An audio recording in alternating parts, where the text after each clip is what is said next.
सतीश चव्हाण यांनी भाजपमध्ये प्रवेश केलेला काय सांगता? आज सन्मान्य राणेसाहेबांच्या सूचनेनुसार आमचे जुने पण हक्काचे सहकारी सन्मान्य सतीश सावंत साहेबांनी परत एकदा भारतीय जनता पक्षाच्या परिवारामध्ये आमच्या जिल्हाध्यक्ष प्रभाकर सावंतजींच्या उपस्थितीमध्ये आज प्रवेश केलेला आहे।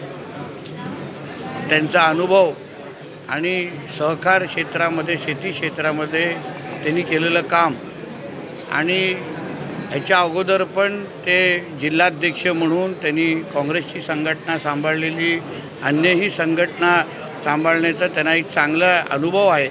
मला विश्वास आहे येणाऱ्या कालावधीमध्ये भारतीय जनता पक्षला मजबूत करण्यामध्ये ते नक्की मोठा हातभार लावतील असं माझा ठाम विश्वास आहे। सध्या जिल्हा परिषद पंचायत समितीच्या निवडणुका सुरू आहेत, त्याच्यामध्ये किती फायदा सतीश सावंतांचा होऊ शकतो? शेवटी तुम्हाला सांगतो एका काळात त्यांनी काँग्रेसची पूर्ण संघटना बांधण्याचं काम सन्मान्य सतीश सावंत साहेबांनी एक हाती तेव्हा केलेलं। त्याच्यानंतर पण ह्या जिल्ह्यातल्या प्रत्येक तालुक्यामध्ये त्यांना ओळखणारा एक वर्ग आहे, कार्यकर्त्यांची त्यांची चांगली ओळख आहे। म्हणून येणाऱ्या जिल्हा परिषद पंचायत समितीमध्ये आमचा महायुतीचा जो विजय आहे तो अजून भक्कम पद्धतीने आम्ही विजयाच्या दिशेने वाटचाल करतो आहे।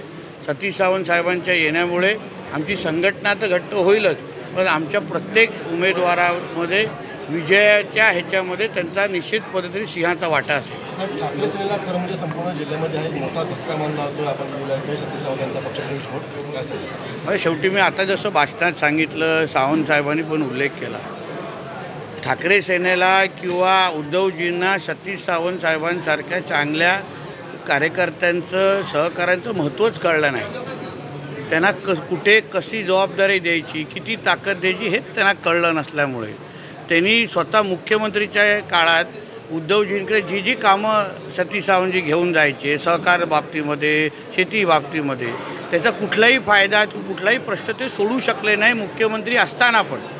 तर म्हणूनच शेवटी जिल्ह्याच्या विकासासाठी धावपळ करणाऱ्यापैकी सतीश सावंत साहेब आहेत आणि त्यांना कळलं की आज राज्यात केंद्रात आणि जिल्ह्यात आज भारतीय जनता पक्ष आणि महायुतीची सत्ता आहे आणि म्हणून जिल्ह्याचा विकास करायचा असेल, सहकार आणि कृषी क्षेत्रामध्ये काम करायचं असेल तर भारतीय जनता पक्ष आणि महायुतीशिवाय दुसरा पर्यायच नाही आणि म्हणून मला असं वाटतं की त्यांनी योग्य वेळी योग्य निर्णय घेतलेला आहे।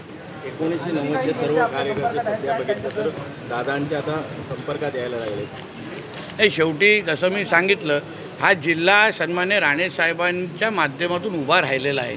जिल्ह्याच्या विकासामध्ये म्हणजे जेव्हा लाल मातीचे रस्ते होते ते आत्तापर्यंत रस्त्याचं जाळं, जेव्हा आमचं दरडोई उत्पन्न 30-35 हजार होतं ते आत्ता लाखांमध्ये गेलेलं दरडोई उत्पन्न, हा पूर्ण प्रवास या सगळ्या त्यांच्या जुन्या सहकार्याने अतिशय जवळून पाहिलं असल्यामुळे आता त्यांनी राणेसाहेबांपेक्षा दूर राहू शकत नाही, राणेसाहेबही दूर राहू शकत नाही।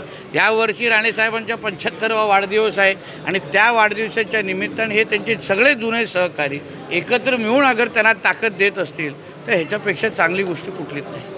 साहेब याच अनुषंगाने एक असा प्रश्न आहे की सतीश सावंत यांचा जो आता तुम्ही म्हटलं जिल्ह्यात वर्ग एक ओळखणार आहे, तर याच अनुषंगाने जिल्ह्यात सहकारी संस्था असतील किंवा सहकारी क्षेत्रात किंवा राजकीय भाजपमधून राजकीय क्षेत्रामध्ये त्यांच्यावर काही पदाची जबाबदारी दिली जाणार आहे? नक्की दिले जाणार, कारण आणि हे त्यांची मागणी नाही।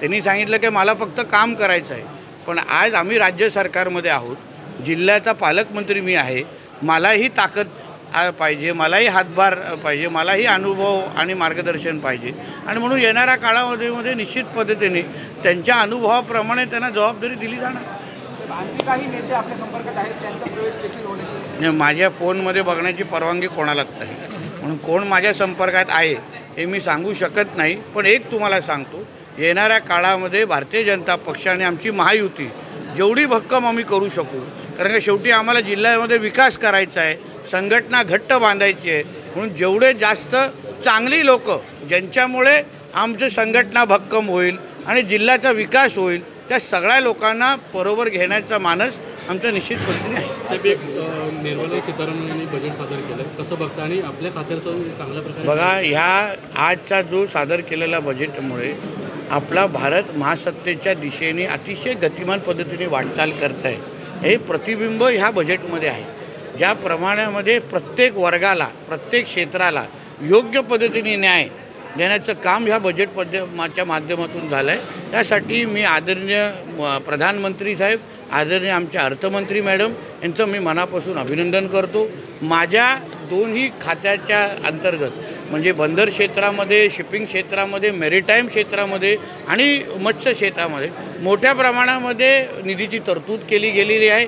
येणाऱ्या काळामध्ये बंदर आणि शिपिंग क्षेत्रामध्ये आपला भारत देश हा 1 क्रमांकावर असेल असा मी ठाम विश्वास व्यक्त करतो.